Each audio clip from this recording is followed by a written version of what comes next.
Promoter Subhash রায়কে। কার্যত Republic বাংলার লাগাতার প্রশ্ন এবং সেই প্রশ্নের মুখে পড়ে কিছুটা হলেও হয়তো ব্যাকফুটে যেতে হয়েছে রাজ্যের শাসক দল তৃণমূল কংগ্রেসকে, যে কারণে অবশেষে গ্রেফতার করা হয়েছে এই প্রমোটারকে।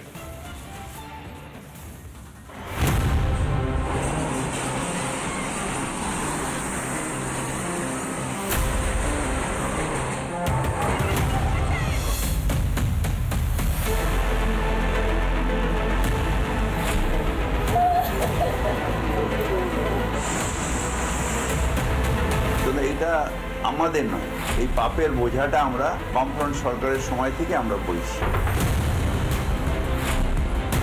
ঠিক আমার পিছনে সেই বাড়িটি শুভ অ্যাপার্টমেন্ট, যে অ্যাপার্টমেন্টে কার্যত হেলে একদিকে পড়ে রয়েছে এবং আশেপাশের যে বিল্ডিংগুলো রয়েছে সেগুলো খাঁ করছে, সেগুলো পুরোপুরি খালি করিয়ে দেওয়া হয়েছে।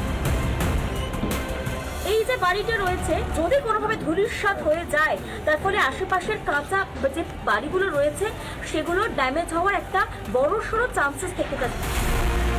আমরা বিল্ডিং রুমেও কলোনির ক্ষেত্রে আমরা রিল্যাক্সেশন দিচ্ছি। আমাদের এগেইনস্টে কেস করে কি লাভ হবে আমি তো বুঝতে পারছি না, কোনো যুক্তি আমি খুঁজে পাচ্ছি না ব্যাপারটা। কাউন্সিলরদের প্ল্যান হচ্ছে কি হচ্ছে না এটা দেখার দায়িত্ব কাউন্সিলরদের নয়। 24 ঘন্টার মধ্যে যদি প্রমোটার অ্যারেস্ট না হয় তাহলে বুঝতে হবে এর পেছনে অন্য কারণেরও মদত রয়েছে।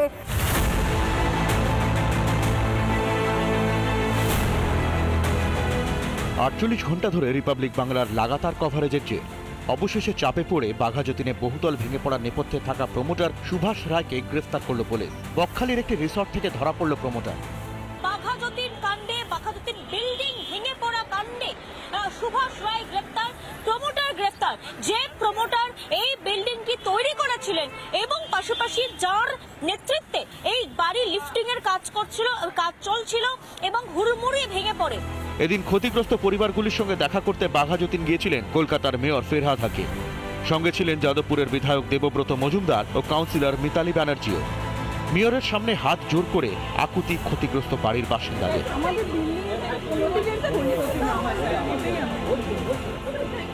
প্রমোটারের দায়িত্ব জ্ঞানহীন আচরণের জেরে বিপর্যয়, মন্তব্য মেয়রের। এটা একটা ইঞ্জিনিয়ারিং ফল্ট হয়েছে, পৌরসভাকে না জানিয়ে প্রমোটার নিজে পাকামি করে তা হরিয়ানার থেকে কাউকে নিয়ে এসে কোনো স্ট্রাকচারাল ইঞ্জিনিয়ারের সাপোর্ট না নিয়ে বা তার প্রপোজালের পারমিশন না নিয়ে বাড়িটা নাকি একটুখানি বেঁকে ছিল সেটাকে ঠিক করতে গিয়ে এত বড় একটা বিপর্যয়। ক্ষতিগ্রস্তদের পুনর্বাসনের জন্য সব রকমের চেষ্টার আশ্বাস দিয়েছেন মেয়র। তবে কেন এমন ঘটনা ঘটল? কলকাতা পুরসভা কি দায় এড়াতে পারে? যে এইভাবে কোনো ইল্লিগাল বাড়িকে যদি পুরসভা লিগালাইজ করে দেয় তাহলে আর ইল্লিগাল বলে তো কিছুই থাকবে না। খুনকে যদি আপনি লাইসেন্স দিয়ে দেন, খুন করতে পারো, তাহলে আর বেআইনি বলে তো কিছুই থাকবে না। গার্ডেন রিচে বহুতল ভেঙে 13 জনের মৃত্যু নাড়িয়ে দিয়েছিল গোটা শহরকে। সেই ঘটনা থেকে কি কিছুই শিক্ষা নেয়নি পুরসভা? রিপাবলিক বাংলা। খোলা চোখে রাজ্যের সাধারণ মানুষের তারা বুঝতে পাচ্ছেন যে স্যালাইনের বিষক্রিয়ার জেরেই প্রাণটা চলে গিয়েছে, আর কোথাও গিয়ে রাজ্যের যিনি মুখ্যমন্ত্রী তিনি দায় ঝাড়তে ব্যস্ত।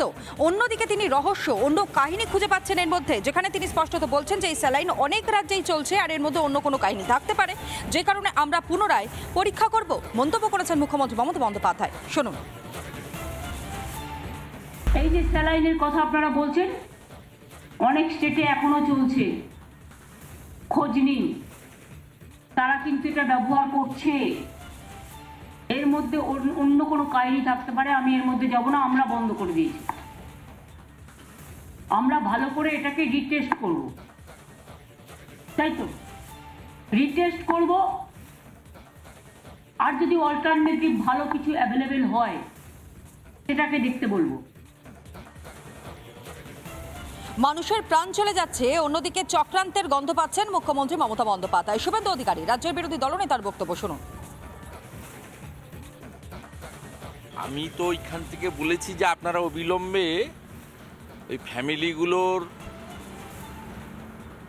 মানে তাদেরকে ইনফর্ম করুন যে তো আপনারা এটা নিয়েছেন, এই বিষাক্ত জিনিসটা মমতা ব্যানার্জি আপনাদের এটা দিয়ে দিয়েছে স্বাস্থ্যমন্ত্রী, এবং ওই লোকগুলোকে বাঁচানোর বা তাদের যে পরবর্তীকালে যে এফেক্টগুলো হবে কিডনি মূলত বিশেষজ্ঞরা বলছে, আমার কথা না, আমি ডাক্তার নই, তা সেটা তো কালকেই বলেছি যে করুন, এবং আজকে পিল ছিল, সেখানে নিশ্চয়ই তরুণজ্যোতিরা মানে আইনজীবী তরুণজ্যোতিরাও নিশ্চয়ই পয়েন্ট আউট করেছে বিষয়গুলো। তা স্বাভাবিকভাবে গরিত অপরাধ, ক্ষমার অযোগ্য অপরাধ, এর কোনো ক্ষমা নেই, কোনো পানিশমেন্ট নেই। অন্য দেশ হলো তো দাঁড় করিয়ে জনগণকে সামনে রেখে ধর্মতলাতে দাঁড় করিয়ে এদেরকে বা ব্রিগেড প্যারেডে পাবলিক ডেকে এদেরকে শাস্তি দেওয়া উচিত ছিল। বিজেপি নেতা কৌস্তব বাগচি কি বলছেন শুনুন, কি অভিযোগ। রাজ্য সরকারের তরফ থেকে বলা হচ্ছিল no fresh death has been reported. খুব দুর্ভাগ্য, আমরা জানি যে এই বিষয়টা শুনেছি সকালবেলাতে, খুব দুর্ভাগ্যের বিষয়। এবং এর জন্য বাচ্চা বলুন বা ধরুন যেই মারা যাচ্ছে, বাচ্চার মা যেই মারা যাচ্ছে না কেন, এটা একটা অত্যন্ত খারাপ বিষয় হচ্ছে এবং completely due to the callousness of the state. আর সম্পূর্ণ রাজ্য সরকারের মানে এই কোম্পানির সাথে আমি জানি না এদের সাথে কি লেনাদেনা আছে, শুধু তাদের স্বার্থ রক্ষা করতে গিয়ে এতগুলো মানুষের জীবন নিয়ে ছিনিমিনি খেলা হচ্ছে। আর আমি আপনাদের বলি সেটা হচ্ছে এই গরিব মানুষগুলোকে কেন্দ্র করে, কারণ এই সরকারি হাসপাতালগুলোতে তো মানে বিত্তশালী লোকজন, যারা প্রভাবশালী, যারা অর্থবান লোকজন, তারা তো চিকিৎসা করাতে যায় না। মূলত গরিব মানুষ, সমাজের যারা প্রান্তিক শ্রেণীর মানুষ, তারাই এখানে জায়গায় চিকিৎসা করাতে যায়। এই মানুষগুলোকে সরকার জিনিপিক ভাবছে, আর কিছু। আইএমের রাজ্য যুগ্ম সম্পাদক রঞ্জন ভট্টাচার্যের বক্তব্য শুনুন। পশ্চিমবঙ্গ ফার্মাসিউটিক্যাল বা পিভিপি, অ্যাকচুয়ালি পিপি মানে প্রজাপিতা ব্রহ্মা, এর মালিককে, সৃষ্টিকর্তাকে এখনো অব্দি আমরা কেউ খুঁজে পাইনি। এবং ব্ল্যাকলিস্টেড হওয়া সত্ত্বেও 10ই ডিসেম্বর 2024 সালের পরেও 7ই জানুয়ারি অব্দি কি করে এই স্যালাইন দেওয়া হলো, এবং হলফনামায় প্রকাশ করেছেন সলিসিটর জেনারেল যে 30,000 রিঙ্গার ল্যাকটেটকে নাকি একসাথে সরিয়ে দেওয়া যায় না। তাহলে ইনভেন্টরি ম্যানেজমেন্ট কোথায়? কিন্তু এখন মনে রাখবেন, ইথিওপিয়ায় ভূমিকম্প থেকে, সোমালিয়ায় দুর্ভিক্ষ থেকে, সিমলায় হরপাবান যাই হোক না কেন, তার জন্য দায়ী শুধু ডাক্তাররাই। এবং এখানে 11তে আমরা হেরে গেছি, রিঙ্গার ল্যাকটেট 1 জিতে গেছে এবং 12 জন চিকিৎসকের সাসপেনশন হয়েছে, তাই 12 জন চিকিৎসক হেরে গেছে। এই মুহূর্তের অন্যতম বড় খবর আপনাদেরকে দিয়ে রাখি, বিশ্ব হিন্দু পরিষদকে স্টল দেওয়ার ক্ষেত্রে না, গিল্টের তরফ থেকে কি কারণে স্টল দেওয়া হচ্ছে না সে বিষয়ে কিন্তু স্পষ্ট কোনো ধারণা এখনো পর্যন্ত দেওয়া হয়নি। আর এই বিষয় নিয়ে ইতিমধ্যে মামলা পর্যন্ত গড়িয়েছে বলে খবর পাওয়া যাচ্ছে। আর বিষয় নিয়ে জানবো আরো। শেখর দুবে আমাদের সহকর্মী এই মুহূর্তে আমার সঙ্গে রয়েছে, অন্যদিকে প্রিয়াঙ্কা আমার অপর সহকর্মী আমার সঙ্গে থাকবে। প্রথমে শেখর, তোমার থেকে জানি কারণটা ঠিক কি, খবরটা ঠিক কি?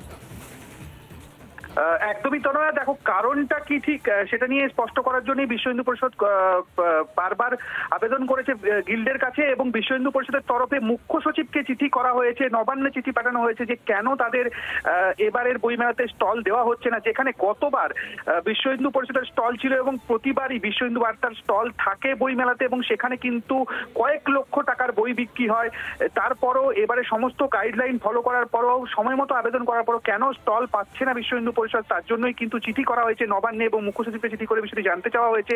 দিলীপ ঝাওয়ার, যিনি ভাইস প্রেসিডেন্ট বিশ্ব হিন্দু পরিষদের, তিনি জানতে চেয়েছেন এবং তারপর তারা কোর্টের দ্বারস্থ হচ্ছে, পিআইএল করছে। তনয়া, একদমই তাই, ধন্যবাদ জানাই আপাতত তোমায়। অন্যদিকে সেই চিঠিও কিন্তু আমাদের কাছে এই মুহূর্তে এসে পৌঁছেছে, যে চিঠি দেওয়া হয়েছে বিশ্ব হিন্দু পরিষদের তরফ থেকে, এবং সেই চিঠি এই মুহূর্তে রিপাবলিক বাংলার হাতে। অবশ্যই এই বিষয়টা নিয়ে যেমন আমরা জানবার চেষ্টা করবো, পাশাপাশি কেন এই মুহূর্তে তাদেরকে অর্থাৎ গিল্টের পক্ষ থেকে দেওয়া হলো না স্টল, সেই বিষয়টা জানবার চেষ্টা করি। প্রিয়াঙ্কা আমাদের প্রতিনিধি এই মুহূর্তে আমাদের সঙ্গে রয়েছে। প্রিয়াঙ্কা, দেখো তনয়া, ইতিমধ্যে মামলা দায়ের হয়েছে বিচারপতি অমৃতা সিনহার এজলাসে। আজকে এই মামলার শুনানি রয়েছে, সেই মামলার নম্বর 3, এবং সেই মামলার শুনানি আজকে কলকাতা হাইকোর্টে হবে বিচারপতি অমৃতা সিনহার এজলাসে। শুধুমাত্র তাই নয়, গিল্ডের বিরুদ্ধে দায়ের করা হয়েছে এই মামলা, এবং মামলা দায়ের করা হয়েছে বিশ্ব হিন্দু পরিষদের তরফ থেকে। কোনোভাবে স্টল দেওয়া হচ্ছে না গিল্ডের তরফ থেকে বিশ্ব হিন্দু পরিষদকে, এই মর্মে এর আগেও একটি অরাজনৈতিক সংগঠনের তরফ থেকে মামলা দায়ের করা হয়েছিল, এবং তার পরবর্তীকালে আদালতের দ্বারস্থ হয়েছে। বিচারপতি অমৃতা সিনহার এজলাসে এই মামলার শুনানির পরবর্তীকালে কি উঠে আসে সেদিকে অবশ্যই নজর রাখতে হবে। তনয়া, বেশ নজর রাখো। আপাতত ধন্যবাদ জানাই তোমাদের।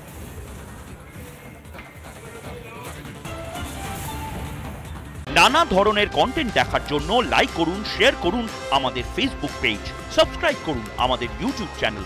পাশাপাশি অন্যান্য ব্রেকিং নিউজের জন্য অবশ্যই চোখ রাখুন রিপাবলিক বাংলায়।